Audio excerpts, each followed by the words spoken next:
Bonjour à toutes et bonjour à tous. Nous allons parler aujourd'hui d'une vraie addiction, maladie compulsive s'il en est, qui touche les femmes bien sûr, mais les hommes de plus en plus. La surconsommation de vêtements. Il y a des images chocs. Une photo du désert d'Atacama au Chili, enseveli sous une montagne de textiles. 39 000 tonnes de vêtements usagés, des invendus provenant majoritairement des friperies et des centres de dons des pays du Nord, parmi lesquels le Canada. J'ai rien à me mettre, on la connaît cette phrase, non? Selon les statistiques, le consommateur moyen achète 60% de vêtements de plus qu'il y a 15 ans.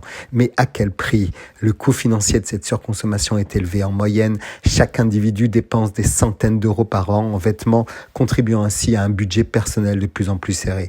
Pourtant, ce n'est pas seulement notre porte-monnaie qui souffre. L'industrie de la mode est l'une des plus polluantes au monde. Selon les experts, l'industrie de la mode est responsable de 10% des émissions mondiales de carbone. Quelques chiffres clés.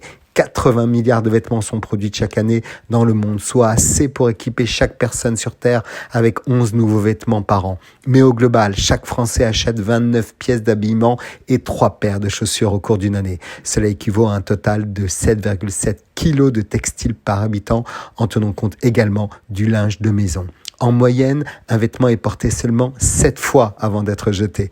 20% des eaux usées mondiales proviennent de l'industrie textile, polluant les rivières et les océans avec des produits chimiques toxiques. Le coton est un grand consommateur d'eau, le premier devant le riz et le soja. On compte chaque année 40 millions de tonnes de tissus en polyester qui sont produits tissus faits en base de pétrole. Au total, l'industrie textile engendre 1,2 milliard de tonnes de gaz à effet de serre chaque année. Énormissime. On se rappelle qu'un bonus réparation sur le textile et les chaussures a été instauré par le gouvernement le 7 novembre 2023. Lorsque vous rendez chez un réparateur agréé, une réduction est appliquée directement sur votre facture pour la réparation du talon de vos chaussures ou pour le rapiècement d'un trou dans vos vêtements par exemple. En excluant la lingerie et les vêtements en fourrure, le monde est cruel et si injuste.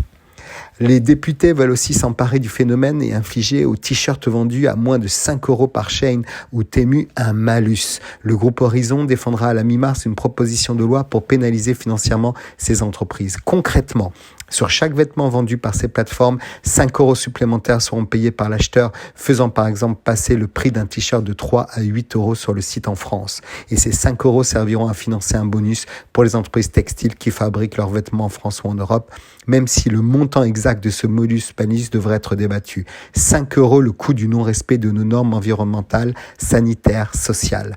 La conséquence, soit ces industriels changent leur cahier des charges, soit ils quittent les marchés occidentaux, on y croit à peine.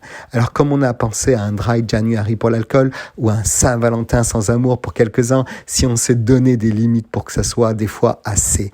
Donnez vos vêtements, recyclez-les, réparez-les, posez-vous la question avant chaque achat, en ai-je vraiment besoin? Et vous verrez, votre banquier et la planète vous remercieront. Très belle semaine à tous.